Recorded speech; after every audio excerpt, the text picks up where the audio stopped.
around 60 hours. I had zero sleep. Like 2 nights I made sunset and sunrise. Welcome to a new episode of Most Memorable Journeys. Today's guest is an athlete. I don't think I've had an athlete on my podcast yet. And we met under very strange circumstances because we were neighbors at the beginning of the pandemic when we were locked up in a hotel in Cyprus because we had to quarantine for 2 weeks. So she is a triathlon athlete and she has been to 4 Olympic Games. 3 she competed and the 4th she didn't. We'll talk about that. Welcome to Most Memorable Journeys, Yuliya Yelistratova. Thank you. Hello. Nice to have you here. How are you? Well, in general, I'm fine, but as you know, hard situation in my country. I'm from Ukraine, so hard times, but I'm sure that we will survive and come back stronger. Yes, So, you will. but- You were telling me that you moved, so you are now somewhere, you're in the mountains. Yes, Carpathian Mountains, one of the most beautiful places in the world. They are in the western Ukraine. Now we've got lots of snow and amazing picturesque view. Nice. You have a little boy. Does he go to school there? My son Artem, he's 5 years old, so he will start going to school on September. Now he's going to kindergarten. Okay. And also I'm expecting a baby girl. Oh, I didn't know that. Congratulations. That's beautiful. You see, Thank isn't you. that lovely to be able to say it on a podcast? So, Yuliya, we met. Do you remember where we met? We were. I definitely remember. Where did you come from? I think you came back from Australia. Yeah, exactly. Yeah, I competed in Mululuba World Cup in Australia, and from there I've been planning to go to New Zealand and Brazil for another 2 World Cup stages, but that was maybe one of the strangest and the hardest period for the whole planet.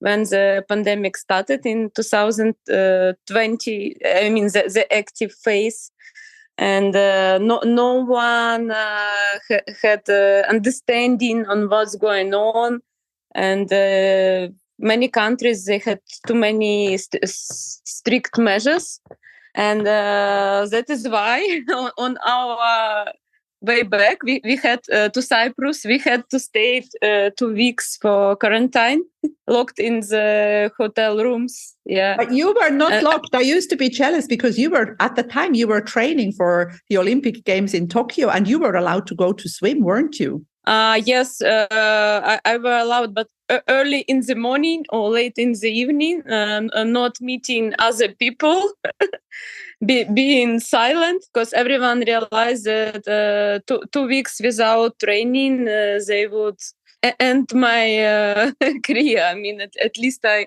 wouldn't be fit again and would have to start everything from the beginning.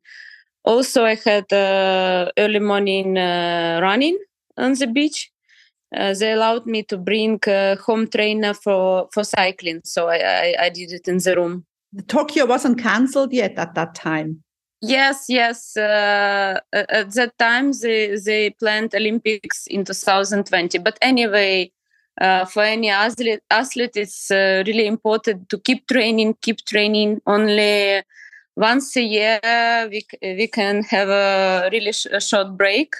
And anyway, it's better to keep some easy jogging or stuff like that. Yeah, it was difficult because we were like the normal people, we were not allowed to leave the room. And I found that very hard because, I love to walk and I used to walk around in circles in my room. It's quite hard to be stuck in a room for 2 weeks. Yeah, it was rather boring and also unusual for the body to be in the same place. Did you get special food there, or did you get the same thing that everybody got? Unfortunately, I had the same, but I would say that the food was rather good in that hotel. We were lucky to be in good hotel. We were. Yeah, and some fruit they brought me also with the home training. So I could have additional fruit, and it was enough. Yeah. In general. Now, you were in Cyprus at the time. You were living in Cyprus because you choose a warm place in the winter to train. It's not always Cyprus. You also used to go to other places, didn't you? I used to go to other places, but Cyprus was one of premier locations for my winter training. I used to spend too much time in Cyprus, maybe more than in my home country, Ukraine, because during summer period I traveled a lot. But Cyprus was a kind of my winter base for training. I used to come there maybe end of November and left from Cyprus end of April. And sometimes I also came for training on October. Okay. And for me, it was really important to return to Cyprus because my son, he waited for me from the races on Cyprus. And he was small. He was only 2 at the time. Yes. Yeah, 2.5. That's it. Yeah. Yes. So you came back. We went through quarantine because everybody thought that in a few months, 2-3 months, we were going to go back to normal life. You were going to go to Tokyo in June. I think the Olympics were planned for June, and then of course everything stopped. Yeah, we were hoping so. Yeah. And then you actually did go to the Olympic Games. But let's talk a little bit about before all this. You were born in Ukraine. How did you realize that you like triathlon? I'm a lucky person because many things in my life, they are happening by themselves. Like I don't plan them, but I have many nice meetings and even choice of sport it came for me not planned. Naturally. I started with the dancing when I was 4, so since early childhood I've been doing, I would say, sports because it is really strong dancing school called Sonechko in my previous hometown in Zhytomyr, and I've been always busy 7 times a week with long training, and I liked it a lot. But then the schedule from my school was different from all the others from dancing, and during 1 year I had to go during the week with smaller kids to dance, and then only for during weekend I could join my real group. It was rather hard for me. I didn't like it that much, but still I wanted to continue since I thought that it's only for 1 year. Then next year it was exactly the same situation. I decided to look for something else, and because I was always active, I couldn't sit at home. Study at school was not enough for me. And luckily at that stage, people were not so busy, especially children, with playing games at computers or watching cartoons or social media. So it was more like real life in my childhood. And then my mother advised to go to swimming pool just for fun. When I started, I realized that I want to be professional athlete. That's a job and a pleasure of my life. So I started with swimming, and then as soon as I tried triathlon, I realized that I love it. That's exactly what I want to do. So you needed a Like challenge. Oh, I can see your cat. That's so he wants to play. yeah. Tell him to wait a little bit until we are finished, but they don't understand. I have one bothering me sometimes. But it's hard. Triathlon is hard. I mean, swimming alone is hard, and then running is hard. And it's a challenge. You needed a challenge because you were an active person. Yeah, maybe, but I believe any discipline in sport is hard in its own way. And for me, I just found my own what is in my heart, especially after first race. Like for training, it was like okay, I liked it a lot, but even I was fond of it, but not that much as now. And after first race, I realized that I want to devote myself to triathlon. That I love It it. needs a lot of devotion, though. It's very, very. You have to be very dedicated to become as good as you are. When did you travel abroad the first time to a competition? In 2004, I went to Italy.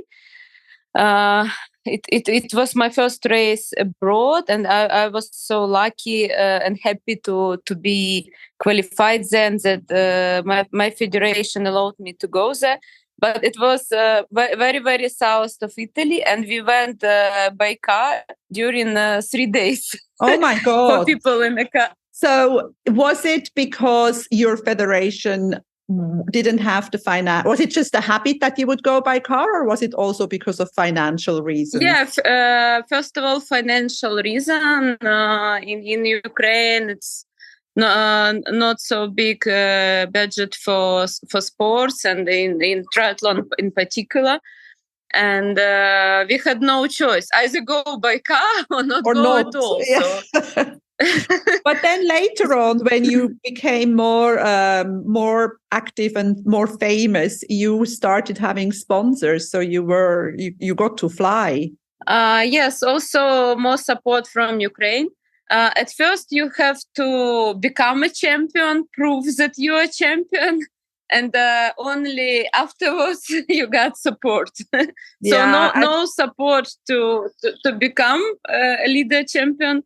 So first you deserve, you prove, and only after you get this opportunity.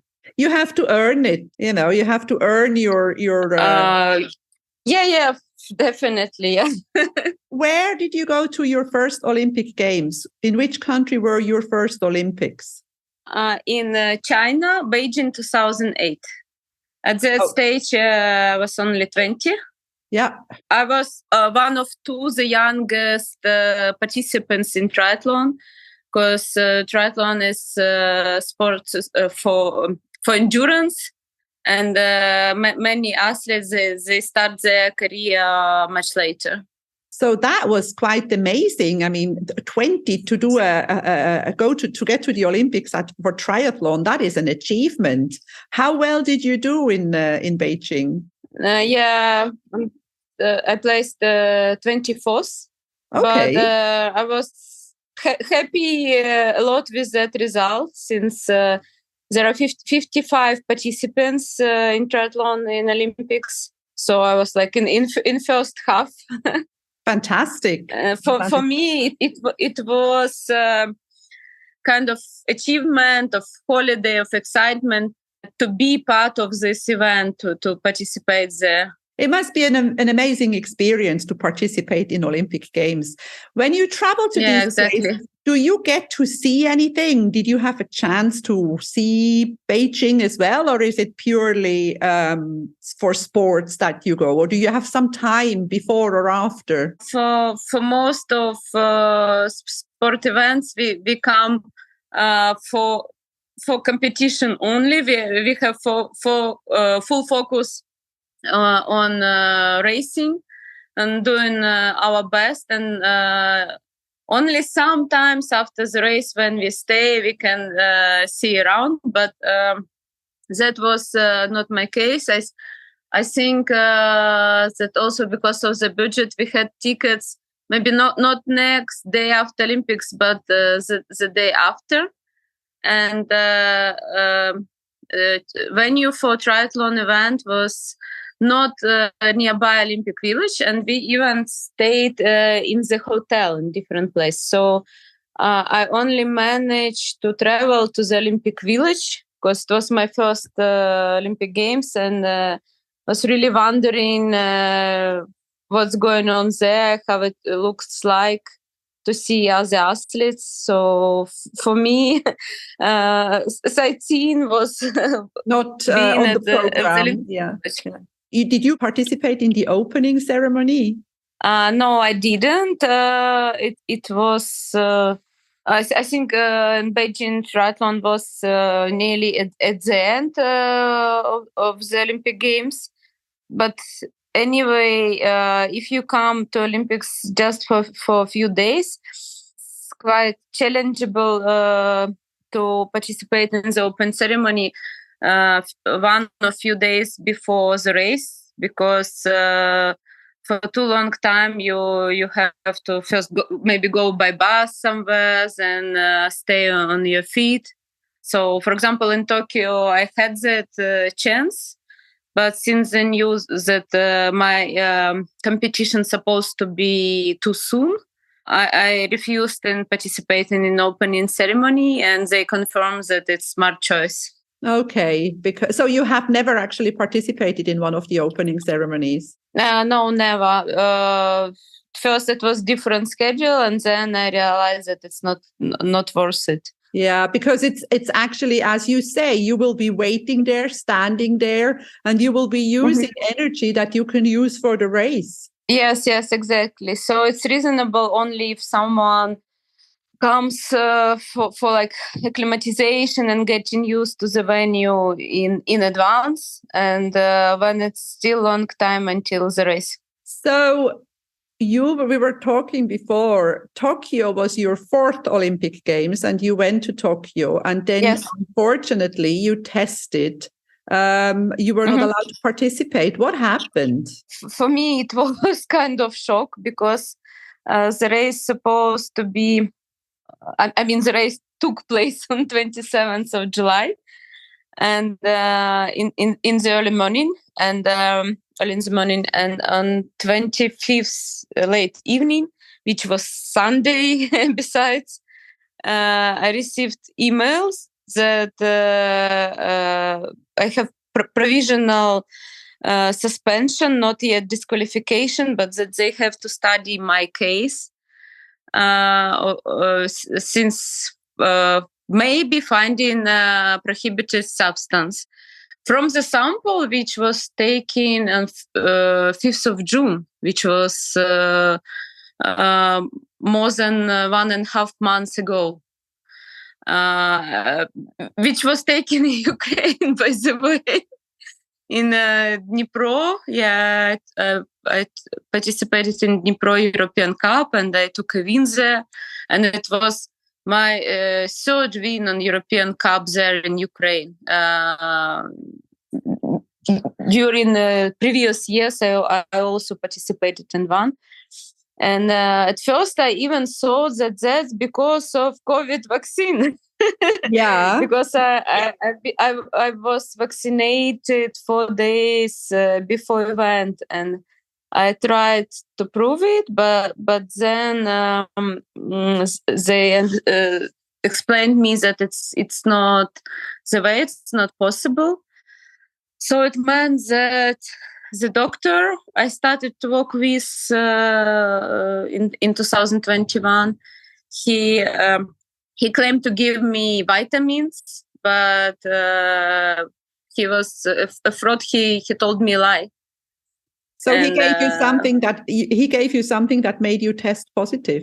Yeah, exactly. Unfortunately. Oh my God! How did you feel? How did you feel 2 days before? Well, at least for around 60 hours, I had zero sleep. Like 2 nights, I made sunset and sunrise. You can imagine kind of shock that I had. I just couldn't. I just didn't eat, didn't sleep. At the same time, I tried to understand what's going on, to study my case. Yeah, it was, I don't know, I thought that it would be always the worst thing in my life, the hardest news. Until the war started in Ukraine. Yeah, I know. So this is the crazy thing about life, isn't it? We think that something is bad until something worse happens, and then yes, exactly. I thought that just nothing worse can be in my yes. life. Yeah. But I mean, this is devastating when you have been working so hard and this is your aim to participate at this thing. And then 2 days before you are actually ready to show what you can do, they tell you that you can't, and you try to understand what happened. I mean, I cannot understand how you feel, but I have a vague idea how you must have been feeling. Exactly, especially already being there at the Olympic Village. Yeah. And exactly being there, and also the fact that it was postponed for a year. It wasn't just the one time. You had been training twice, really. Well, in fact, I would be training hard anyway, just with different goals for different races. But of course, Olympic Games is the biggest race, and all focus is going there. So, Yuliya, tell me, from all the places, I mean, you have competed in all over the world. Do you have a favorite place? Is there one competition that you liked most, that you have best memories of? Sometimes it's about race venue, which I like, and best memories, and sometimes also about country. So it's different. It's like two different questions. For competitions, one of my favorites is in Huatulco, Mexico, especially before they have changed the race course. It used to be extremely hilly with the extreme heat and humidity. So it was really, really challengeable, one of the hardest ever. And in fact, I believe they changed the course because they realized that many athletes, they cannot, because they can't stand it. Like literally many athletes collapsed during competing. Yeah. Yes.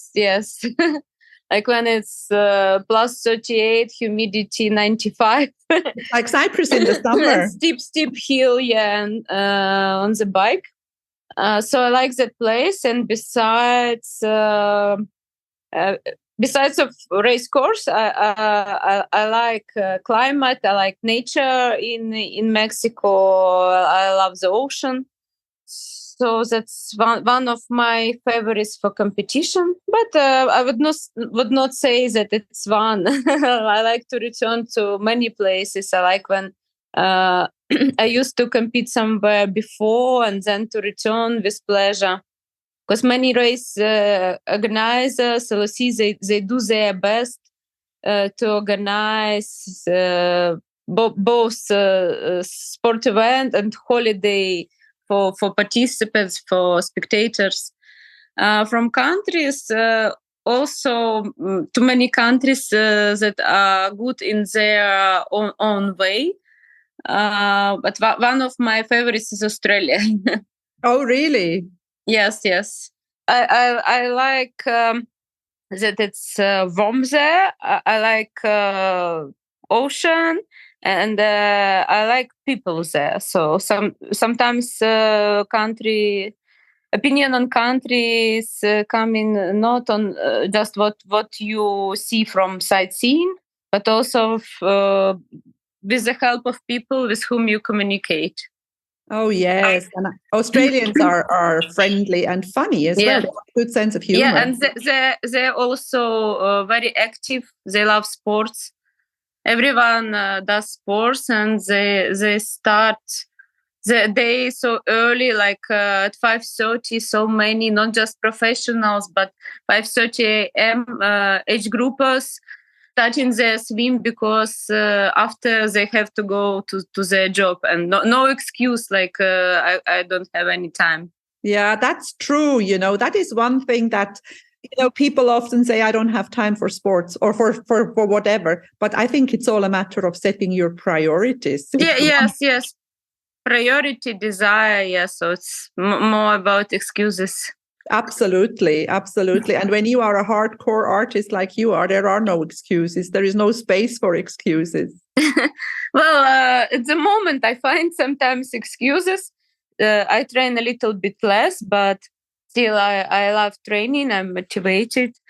And even when I'm tired or lack of time, I still do my best to find this opportunity to take this chance for training.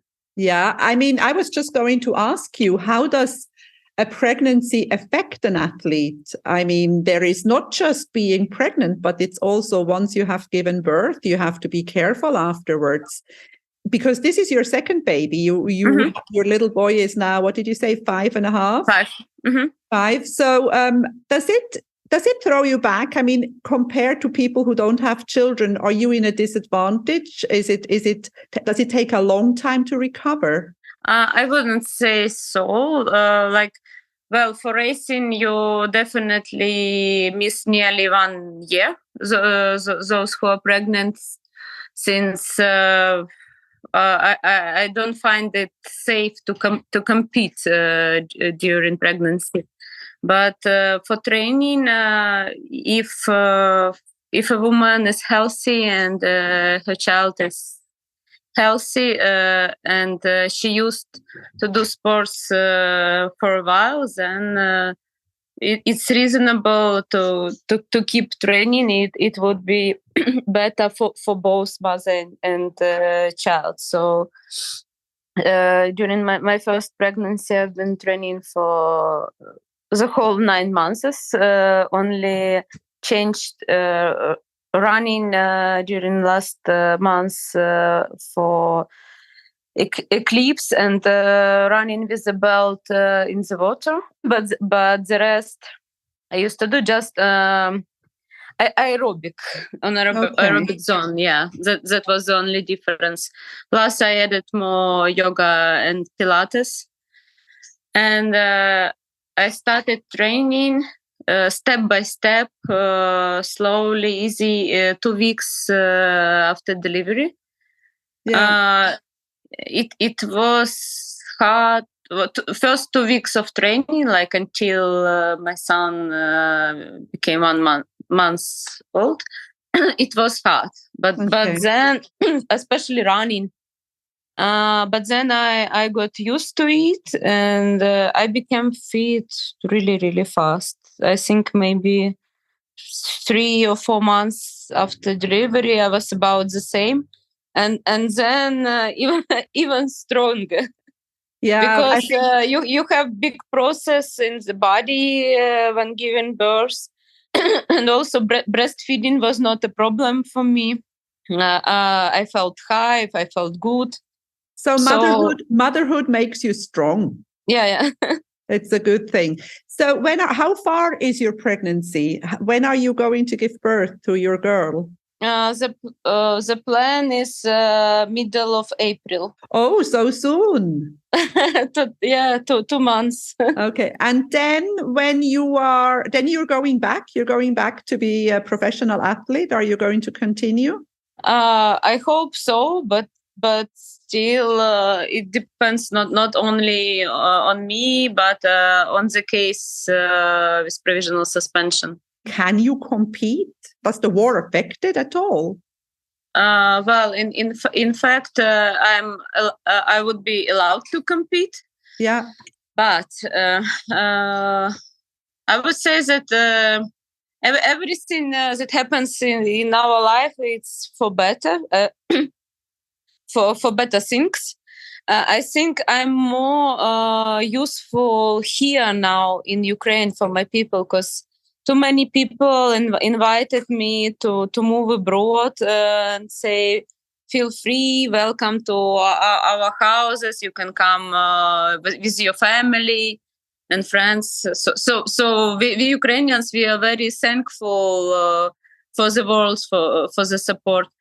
But here I meet people who experienced such a disaster. They lost their houses. They lost even their family members. Yeah. And they moved to a kind of boarding school just to survive, because they don't have place to go. They don't have friends. They hardly have any food and clothes and no money. And I'm more useful right here, right now at this place to support them, both sometimes psychologically or with some training. But unfortunately, we don't have enough training bases here. So I'll do my best to build a swimming pool if I manage to get some grant. So those who hear this podcast and can support, please contact me. I would appreciate any support, because too many children here and too many refugees who have desire to do sports but no place to act it.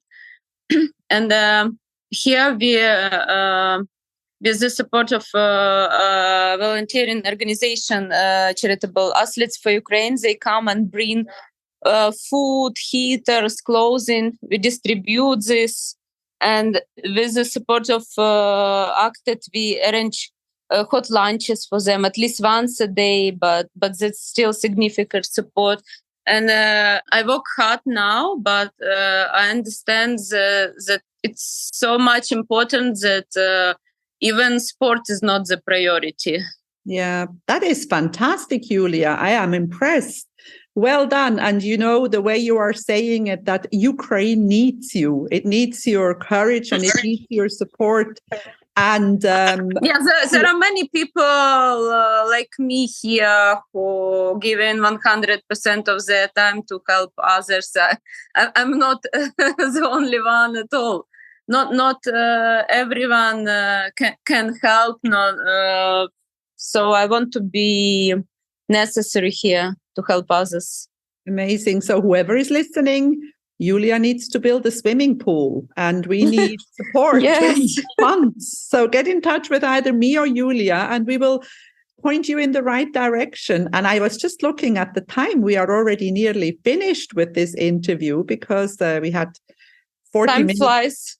It does when you're having fun. So I want to wish you all the best in every respect in giving birth to your little girl. I hope that the situation in Ukraine will end and people will be able to live happily again. And I also hope that you will be able to compete again. Thank you so much. Everything is so important. And it was so nice to see you because we met here under very funny circumstances. And when I was looking at the list of people that I want to do an interview with, and you came up, I thought, I wonder how Yuliya is. And I'm happy to see that you are well, despite everything.